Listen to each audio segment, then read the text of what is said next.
So when we think about being extraordinary, the first thing that comes to our head is probably somebody who climbed the Mount Everest barefoot, or maybe even a billionaire who started his business back in the garage, or maybe we think of a genius who's just invented a new color. We have been conditioned to believe that being extraordinary means reaching the top of a mountain, reaching a destination, or maybe even reaching a finish line. Well, I am here to argue today that being extraordinary does not mean you have to reach the top of a mountain. I'm here to argue that being extraordinary does not mean reaching the top of a mountain or reaching a finishing line. Being extraordinary could be something as simple as realizing that you are on the wrong mountain, climb back down, and walk away. My journey does not start with a heroic victory. It starts with me as a 10-year-old packing my bags for boarding school. Now, the idea of being sent away to boarding school for most 10-year-olds sounds like an exile. But for me, it was an absolute privilege. Growing up, I grew up in a household which, let's just say for the lack of better words, was a little disturbed. It was chaotic, messy, and not a very pleasant place to stay in. So while most students waited for holidays to go back home, I waited for the holidays to get over so I could go back to school. Yes, think of this as that Harry Potter moment, where in each movie, Harry is just waiting to go back to Hogwarts so that the holidays are over and he can be with his friends. Weinberg Allen, where I went to school in Missouri, was Hogwarts for me. It was my safe space, a place I called home even till today. While the idea of vacation was something that everybody enjoyed a lot, for me, going home felt like an exercise in feeling like I was a kid in somebody's way. I was often yelled at, I had to face all the unpleasantness, and it was an absolute chaos and mess where I wanted to stay invisible and hidden. But at school, at school I was somebody. I was me. I had a position. I was this kid in the blazer. I had a metal badge pinned to my chest that, trust me, I wore like a superhero cape. I was recognized. My teachers nodded at me when I walked down the hallways. I was recognized, seen, and valued all the time. For me, that was the extraordinary feeling of being seen and valued. I did not want to stay hidden. I was no longer a kid in anybody's way. I wanted to be seen. And while I was at school, I understand the reality of being 10 and alone does kick in. The fears are real. There is a lot of loneliness. And of course, there was this feeling that nobody was ever going to coddle me when I needed them. But then again, growing up at home, I was rarely appreciated for the little things. So I decided I'm going to work and force the world to appreciate the bigger things I do. So I put my head down, I worked, and I worked, and I worked. And soon enough, the time came for the board exams, the grade 10 and 12 board exams. And the pressure from my parents, boards top karne hai, was very suffocating. Because of course, this is the classic Indian household mandate that the child has to top them. But surprise, surprise, I did. I got an all India rank of 2 in grade 10 and grade 12, and my parents were thrilled. They thought I had achieved the family prophecy. They thought I was doing it for them. They thought now I had given them the bragging rights in the Indian society that yes, our child is a topper. Spoiler alert again, I wasn't doing it for them. I was doing it for me. That topping was my armor.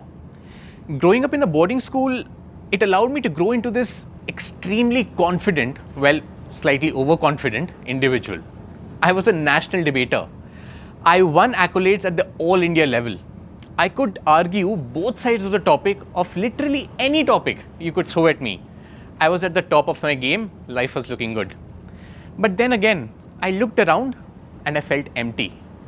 I thought to myself, I've climbed the top of the mountain, I've planted my flag, and yet I have this feeling, is this it?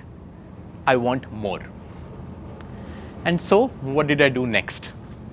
Like any confused and ambitious kid, I went halfway across the world. I went to the US to pursue a computer science degree, and I specialized in, drumroll, bioinformatics. I see some blank stares in the audience. Bioinformatics? Trust me, back then, absolutely nobody knew what this entailed. And for the most part, for a lot of times, even I was confused what it exactly entailed in that particular area. But if I had to explain it to my friends and family, I just told them that, you know what, studying bioinformatics is like studying the molecular structure of the internet. It was that complicated. I thought I won't be able to succeed. But then again, I crushed it. I graduated at the top of my class. I was highly decorated. I had achieved that, a successful bioinformatics grad in the US. And yet, I had absolutely zero job offers, none. There I was, intensely driven, highly motivated, very successful in my marks, and highly unemployed. I had no jobs, and I felt like I was at the losing end of my life. While I was on the brink of giving up, my life threw me another lifeline. I got an offer to study my master's degree at Manchester. The UK called, and I answered. I went to the UK. I was a little scared, but I fell in love with the country. The academics, the culture, the life, everything about the UK. It felt like I was getting great grades. Life was finally coming back together. My plan was working, and everything was back on the right track. But again, nothing ever comes that straightforward, and a small little thing called the COVID-19 pandemic hit. All of a sudden, the life that I had been building in Manchester, that balloon, it deflated. Everything that I was planning out, my life that I had mapped out, it suddenly disappeared. And the next thing I knew, I was packing my bags, getting ready, and I came back to India. Let's just do a quick little recap. I ran away from home to a boarding school. I achieved an all India rank only to be left feeling empty. I went to the US to pursue a degree which absolutely nobody understood, to be left unemployed. I went to the UK to be chased out by a global pandemic.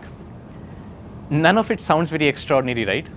In fact, I'm sure it sounds like a very expensive and a very stressful geographical pivot. And trust me, it wasn't cheap, not monetarily and definitely not emotionally. But I think that's how life is. You know, that's how these dots somehow connect, and that's where you find that extraordinary. Steve Jobs has very often said that, you know, you cannot connect your dots looking forward. You can only connect your dots looking backwards. And you need to trust yourself that these dots will somehow connect in the future. So when I came back from the UK and I was confused in terms of what to do, I looked back at my bizarre winding path. And I started to use my US education, the experience of admissions, my UK experience, the pressure of Indian board examinations, and I started to work with students. I started to help them achieve their dreams, finding their career paths to getting into a top college in the world. Let me give you a brief story. This is a few years ago. A 16-year-old, very stressed, he walked into my office with his parents. And you know, it almost looked like this kid at 16 had the weight of the world on his shoulders. He had this absolute serious expression on his face. He sat down across me on the table with his parents, no words. All of a sudden, all he said was, you know what, sir, I've got it figured out.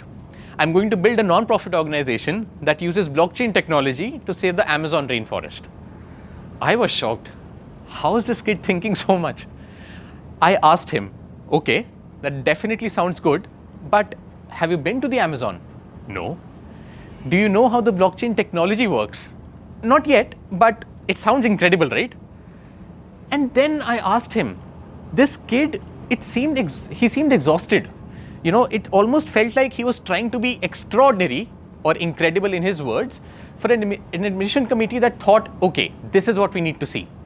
What he failed to realize, what his parents failed to realize, was that we were just giving him this heavy and a suffocating script that was not allowing him to figure out who he was. I asked him to breathe. We all took a second to relax. And then I asked him, let's just put the rainforest behind for a second. You know, when you're procrastinating, when you're not doing anything at home, when you're delaying that homework assignment for tomorrow, what will I find you doing? He was terrified. He did not want to give me a straight answer because he was sitting with his parents.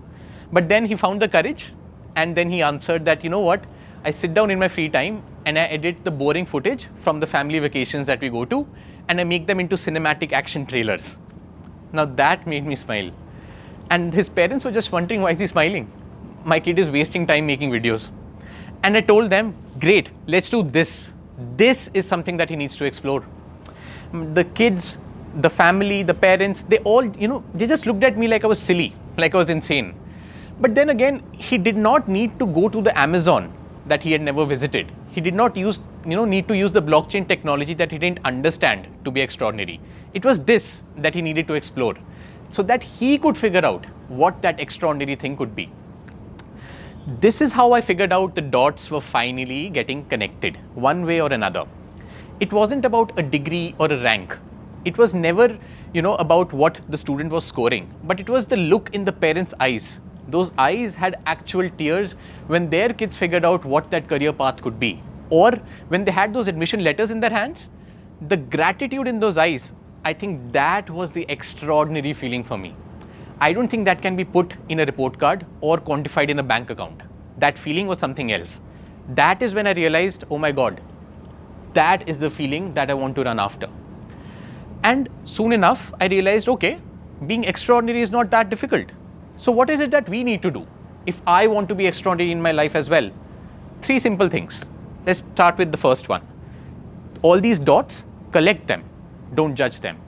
That weird failure that you had, or a degree that you felt was no longer useful, right? Or the pandemic hit. Collect all these dots, don't judge them, and trust your future that they will connect somehow. Don't force a script. That's 2. We often get into this rat race where we have scripted everything and now we are trying to chase after it. Trust me, in life, the most extraordinary things are never planned. They're improvised. The third thing that you can possibly practice is figure out who you are, right? For the first 20 years of my life, I was trying to, be extraordinary for myself. I was trying to prove my worth. But then again, the most extraordinary thing I realized is when you can serve others, impact others. Which brings me to the final piece of my puzzle. That was not found in an office. In fact, it happened in 2025. That's the year I got married, last year. When I found my partner, I found my safe space. Something that I had been craving because I grew up in a home where I was not felt that I was wanted. And finding her, it gave me that, grounding. I found my partner in crime. I found my absolute support system. When you find a partner, who grounds you, you find that your optics in life change. Your perspective shifts. All of a sudden, you're not trying to prove to the entire world who you are because your world is right here. She's cheering you on. My wife gave me the grounding that I had been craving for since I was 10 years old. Remember that 10-year-old me who was clinging onto that badge for validation? That's the grounding that I got. And since then, the growth, the success that I've received in my career, it's not been a coincidence. It's been a direct result of the security I've been able to get from her, from our marriage altogether, which has kept me away from, running away from things that I have been doing for the most part of my life. Now, when we're talking about extraordinary, these things just come out of nowhere. Life is not planned. Like I said, things are improvised. We are often in this, rat race. Like I said, we're chasing that extraordinary title or a rank, or maybe even a fancy zip code in the US or UK like I did. But being extraordinary can be very simple. I've talked about the 3 things and I'm just going to reiterate it a little bit. I think what we need to do is be resilient enough to, 1, face our beginnings, no matter how chaotic or messy they are. 2, we need to find that courage and that humility to be able to accept that graduating the top of your class doesn't really mean that you have it all figured out. And last, be brave enough to believe the fact that yes, those dots that you're collecting can be very weird. They can seem like failures, but you need to have the courage to make sure you keep that faith alive. They will connect in the future. And whenever you doubt yourself in life, whenever you're doubting that, remember that being extraordinary is being around the people you love, the people you serve. And soon enough, you'll realize that making an impact on their lives is the most extraordinary thing that you will ever do. Thank you.